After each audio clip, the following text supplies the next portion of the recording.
मैं आप सभी का बहुत बहुत आभार और धन्यवाद करता हूँ। आज मुद्दा है समाज का, आज मुद्दा है जात के स्वाभिमान का, आपके और हमारे मान सम्मान की लड़ाई का।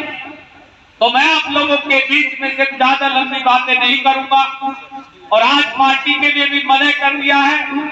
आज पार्टी में संबंध भी बात नहीं होगी। आज अगर बात होगी तो जात के स्वाभिमान और आपके अभिमान और आपके सम्मान की होगी।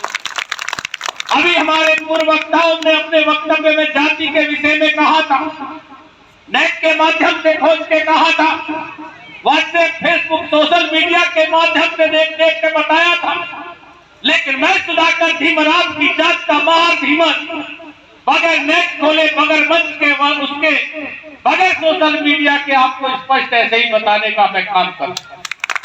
अगर हम लोग अपनी वास्तविकता जान जाएंगे, अपने जात का, अपने परिवार का, अपना हम पूर्वजों का इतिहास अगर पहचान जाएंगे तो स्पष्ट बताना चाहता हूं कि हर चीज आज का आज आपकी गोद में।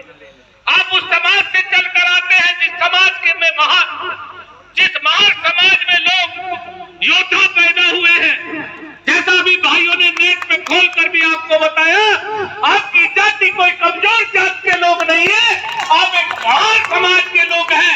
एक महान परिवार, इतना शक्तिशाली परिवार था। अगर आप इसका इतिहास उठा के देखेंगे तो ब्रिटिश शासनकाल से लेकर अब तक की बात मैं आपको बताऊंगा कि ब्रिटिश शासनकाल में आपकी जात के महान परिवारों को, आपकी जात को एक बहादुर कौम माना था। जिस समय देश में जो दुआ करता था, तब देश में हमारी जात को बहादुर कौम मानते हुए 2500 पेशवाओं से 500 महारों को लड़ाया और 500 महारों ने 25 पेशवाओं को मौत के घाट उतारने का काम किया। ये आपकी जात का इतिहास है। आप देखिए, आज भी नेट पर खोल कर देख लीजिए कि आपकी महार रेजिमेंट बनी हुई है, आपकी जात के नाम पे एक महार रेजिमेंट भी बनी हुई है। बताइए, आपकी जाति के कितने लोग भर्ती हैं? है आपकी जाति का कोई सिपाही दरोगा भर्ती उस रेजिमेंट में? नहीं है ना। जब तक हम अपना इतिहास नहीं जानेंगे, जब तक हम अपने इतिहास को नहीं समझेंगे, तब तक हम आगे नहीं बढ़ेंगे दोस्तों। क्योंकि हमारी जाति का मूल व्यवसाय, हमारे भाई ने बताया था कि हमारा टोली उठाने का व्यवसाय था। हमारे जात के लोगों पर विश्वास किया करते थे लोग और अपनी बहन बेटियों की टोली हमें दिया करते थे। ऐसे ही बताए थे अभी हमारे पूर्व वक्ता ने, यही बताया था।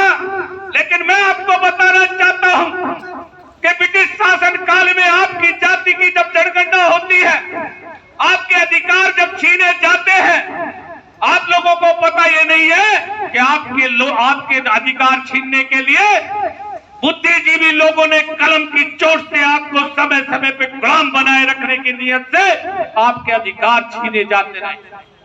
आपकी जाति क्या थी? आप जो यहाँ बुजुर्ग बैठे हैं, वो हमारे बुजुर्ग बता देंगे कि जब हम बेटी बेटा का रिश्ता करने के लिए जाते हैं तो वह पूछते हैं कि तू मल्लाह धीमर है, तू तुराया धीमर है, क्या तू महार धीमर है, क्या केवट धीमर है? जब हम पूछ लेते हैं कि महार धीमर है तो रिश्ता हो जाता है कि नहीं होता है? बताइए, रिश्ता होता है कि नहीं होता है? अगर वो कह दे महार वाले से कि मैं तुराया धीमर हूं तो रिश्ता नहीं होता है। आज भी हमारे यहाँ ये स्पष्ट बात हम आपको बताते हैं। और अगर आप लोग अपने रिश्ते की जाति को, जो आपकी मूल जाति है, अगर उस जाति को आज अपनी को आप सरकार की मशीनरी में फीड कर देंगे तो किसी विधायक की जरूरत नहीं है, किसी पार्लियामेंट की जरूरत नहीं है, किसी नेता की जरूरत नहीं है। आपके घर बैठे आरक्षण आपको मिल जाएगा। दोस्तों, नौजवान, मैं आप लोगों के बीच में कोई वैसे ही भाषण नहीं दे रहा। ये मैं आपसे मौखिक बात करने नहीं आया हूं। जिस समय ब्रिटिश शासन काल में आपकी जनगणना कराई गई थी, यानी कि 1851 में 132 साल पहले आपकी जनगणना हुई थी। उस जनगणना के दौरान आपके उत्तर प्रदेश से आपके देहरादून जनपद, हाल जनपद हरिद्वार की जो जनगणना हुई थी, उस जनगणना में 1976 परिवार, आपके महार परिवार देहरादून जिला, हाल जनपद हरिद्वार में निवास करते थे। कितने साल पहले? 132 साल पहले, यानी 1891 में। आप लगाइए कि 132 साल को अगर आप गुणा करेंगे तो हर 10 साल में वो जनगणना फॉर्तूनी का आंकड़ा निकाल के मुझे बता दीजिए कि आज की डेट में उत्तर प्रदेश छोड़िए, उत्तराखंड के अंदर आपके 1976 यानी 1976 परिवार निवास करते थे, जो आज 132 साल बाद कितने गुना कितने हो गए होंगे, जरा जोड़े। ये आपको मैं वो बात बताने चाह रहा हूं, जिस बात से आपका हक, जिस बात से आपका अधिकार मिलेगा, आप लोगों को कोई ज्यादा कुछ नहीं करना।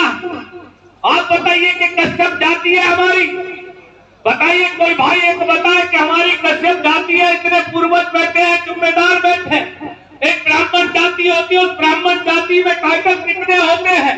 पांडे जी भी कहते हैं, चौबे जी भी, दुबे जी, दीक्षित जी, तिवारी जी, कौशिक जी, शर्मा जी। एक जाट बिरादरी होती है, उस जाट बिरादरी में ताबियान मलिक भी होते हैं, चौबे जी मलिक साहब भी होते हैं, तेवतिया होते हैं, सिसोदिया होते हैं। क्या ये सब जाति होती है?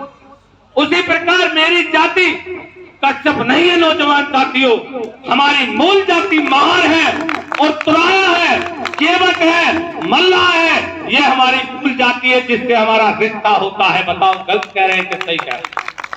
ये मैं नहीं कह रहा, जिस भाई को देखना हो इतिहास साथ लेकर चलता हूं। अगर कलम की चोट से हम लोगों को नहीं मारा जाता, जो बाबा साहब भीमराव अंबेडकर जिन्होंने इस भारत का संविधान बनाया, जो बाबा साहब भीमराव अंबेडकर ने इस देश का संविधान बनाया, वो भी एक आदमी की जात के महार धीमक थे, जिन्होंने इस बुद्धिजीवी देश में और सबसे बड़ी बुद्धिमानता का परिचय देने का काम किया, तो हक के जात के बाबा साहब भीमराव अंबेडकर ने देने का काम किया। आप बताइए कि कलम की चोट से आपको कैसे कैसे मारा गया। जिस समय आपका देश आजादी के बाद में आपके समाज के लोगों का विषय डोली उठाना था, डोली उठाने वाले को कहार कहा जाता था, जो डोली उठाया करते थे उनका कहार नाम दिया गया था। लेकिन कलम की चोट से हम लोगों को गुलाम बनाए रखने की नीयत से उन्होंने हमको कहार जाति में बदल दिया कि हम कहार बना दिए जाते हैं। उसके बाद इतिहास आगे चलता है तो हमारी जात को पानी पिलाने का काम दिया जाता है, तो हमको धीमर बना दिया जाता है नौजवान साथियों। और उसके बाद अब आगे चलते हैं, अगर हमारे पूर्वज महर्षि कश्यप ऋषि जी हैं, अगर हम उनकी संतान हैं, तो लेकिन कलम की चोट से वो लोग अब आपकी जाति कश्यप बनाने जा रहे हैं। और आपको बता देना चाहता हूं कि कुछ नौजवान हमारे आज की तारीख में अपनी सोशल मीडिया पर, अपने सोशल मीडिया हैंडल पर लिख रहे हैं कश्यप राजपूत लिख रहे हैं। और जब ये कश्यप राजपूत लिखते लिखते आप आगे आ जाओगे तो आपका जो अधिकार थोड़ा बहुत मिल रहा है वो भी खत्म हो जाएगा, क्योंकि आप लोग अपने को ठाकुर की श्रेणी में ले जा रहे हैं। ये अफसोस की बात है। अपनी बात आगे बढ़ाने से पहले एक शेर याद आ गया विधायक जी कि अफसोस जमाने से सफर कर गई बकरी और दोस्तों आंख खुली की खुली रह गई, फिर भी मर गई बकरी दोस्तों। ये मैं आपको बताना चाहता हूँ इतिहास के साथ, मैं आपको दिखाना चाहता हूँ हर चीज, आपको ये विस्तार से बताना चाहता हूँ कि अगर आप अपनी जात का नाम, अगर आप अपने गेट पर, अपने घर के मकान पर अगर आप महार हैं तो उसके बीचों बीच लिख दो महार भवन और साइड में लिख दो जय कश्यप राज का नारा। ये किसी कोई पार्टी को विलोम नहीं करता, ये किसी जाति को प्रभावित नहीं करता। ये शब्द ये कहता है कि अगर आपने अपने गेट पे महार लिख दिया तो आपका पता चलेगा कि ये महार है, और यही राज कश्यप राज लिखने से यही पता चलेगा कि यही कश्यप है, क्योंकि आपको अपना सिद्ध करना होगा कि हमारी जाति महार है। अगर हम महार सिद्ध कर देंगे तो हम अनुसूचित जाति का लाभ उठा लेंगे। नौजवान साथियों, ये मैं नहीं कह रहा, ये संविधान कह रहा है। ये भारत का संविधान जिन्होंने बनाया, बाबा साहब भीमराव अंबेडकर ने ये संविधान बनाया, और उस संविधान के आधार पर मैं आपसे बता देना चाह रहा हूँ और आपको दिखाना भी चाहता हूँ कि कुछ यह बुजुर्ग ऐसे बैठे हैं जो जानते हैं कि ब्रिटिश शासन की मौत कैसी हुआ करती थी। मैं भी देख के हैरत में रहा। मैंने भी बहुत दिन, कम से कम 20 साल इस बात को ढूंढा कि आखिर मेरी जात क्या है, मेरा भविष्य क्या है। मैंने इस जात को ढूंढते ढूंढते 132 साल पुराने इतिहास में मैं पहुंचा, और तब मैंने देखा कि वास्तविकता हमारी जाति महार है। ये देखिए ब्रिटिश शासन काल का ये कागज है। मैं चाहूंगा मंच पे बैठे बुद्धिजीवी लोग भी हमारे भाई अगर पढ़ना और देखना चाहे तो मैं बिल्कुल दिखाने के लिए तैयार हूँ। ये ब्रिटिश शासन काल की मोहर है। अगर आप लोग अपने को महान सिद्ध कर देंगे तो आपको अनुसूचित जाति का लाभ उस प्रकार मिलेगा जैसे बाबा साहब भीमराव अंबेडकर आपकी जाति के हैं। जब उनको महार का दर्जा मिलता है और उनको आरक्षण मिलता है तो मेरी जात को भी आरक्षण मिलेगा। मैं आरक्षण की भी परिभाषा बताना चाहता हूँ कि आरक्षण की मांग क्यों की जा रही है। हम लोग आरक्षण के विषय पे क्यों रात और दिन मेहनत करते हैं, क्योंकि हम पूरे उत्तर प्रदेश में हमारे भाई सुरेश कश्यप जी, हम दोनों लोग बहुत बड़ी मेहनत करते चले आ रहे हैं। पूरे 28 साल बीत चुके हैं कि हम ये चाहते हैं कि हमारी जात का सिपाही बने, हम चाहते हैं हमारी जात का दरोगा बने, हम चाहते हैं हमारी जात का DMSPO।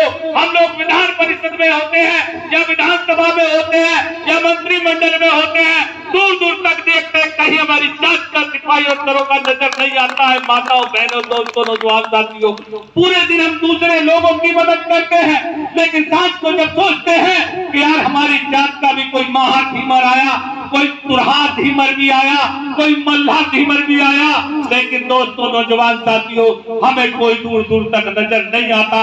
इसलिए हम इस बात की मांग करते हैं कि अगर हमारी जात को आरक्षण मिल जाएगा तो हमारी जात का सिपाही बन जाएगा, हमारी जात का दरोगा बन जाएगा, हमारी जात का DMSP बन जाएगा, हमारी जात के बच्चे इंग्लिश मीडियम में जाएंगे, हमारे भी भाई मंत्री और विधायक बन जाएंगे, हमारा भी ग्राम प्रधान होगा, हमारा भी भाई सिपाही दरोगा के साथ मंत्रिमंडल में होगा।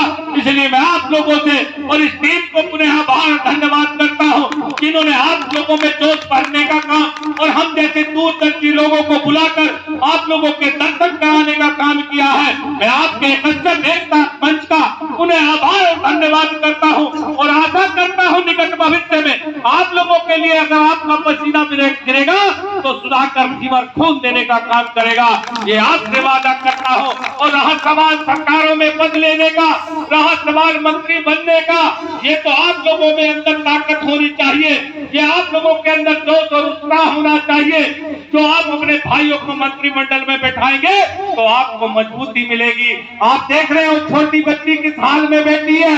ऐसे बच्चों को देख देख कर, ऐसे परिवार के बच्चों को देख देख कर रोना आता है और जी करता है मेरे बच्चे इस हाल में आज है। अगर आरक्षण मिल जाएगा तो मेरी जात का भला हो जाएगा, आरक्षण मिल जाएगा तो मेरा भाई इंग्लिश मीडियम में जाएगा, आरक्षण मिल जाएगा तो मेरी जात का सिपाही और दरोगा बन जाएगा। भाई देशपाल कश्यप जी लोनी से चलकर आपके बीच में आए हैं। बताइए इन्हें क्या जरूरत पड़ी थी कि इतनी दूर से चलकर यहाँ आएंगे। हमारे साथी, सम्मानित साथी भाई देशपाल कश्यप जी, हमारे भाई बाबर भाई कश्यप जी, हमारे तमाम सम्मानित साथी इतनी दूर से चलकर आपके बीच में आए हैं। वो आपके बीच में सिर्फ इसलिए आए हैं कि ताकि आप लोगों का हौसला अफजाई हो जाए, क्योंकि हम रात और दिन मेहनत करने वाले लोग और रात और दिन भाषण देने वाले लोग हैं। ऐसा आवश्यकता नहीं है कि हम लोग यहाँ भाषण देने के लिए आए। हम आप लोगों के बीच में अगर आए हैं तो सच्ची बात आपको बताने आए हैं। आप लोगों से अपील करना चाहते हैं कि आप अपने गेट पे बताइए महार भवन लिखोगे या नहीं लिखोगे। बताओ महार भवन लिखोगे या नहीं लिखोगे। अपने गेट पर महार भवन लिखो और साइड में जय कश्यप राज का नारा लिखो, क्योंकि हम लोग एक मुहिम चला रहे हैं। हर जिले में हर प्रदेश में जाकर अपनी जाति के गुम हुए परिवारों की, जो हमारे 1976 परिवार उत्तराखंड में निवास करते थे, देहरादून जिले में निवास करते थे, सरकार से उनकी गुमशुदगी दर्ज कराकर हम उनका मुकदमा दर्ज कराना चाहते हैं, ताकि उनका मुकदमा दर्ज हो जाए और मुकदमा दर्ज होने के बाद गुमशुदगी के आधार पर पुलिस ढूंढ के हमें बताए कि हमारी जात के परिवार गए तो गए कहां।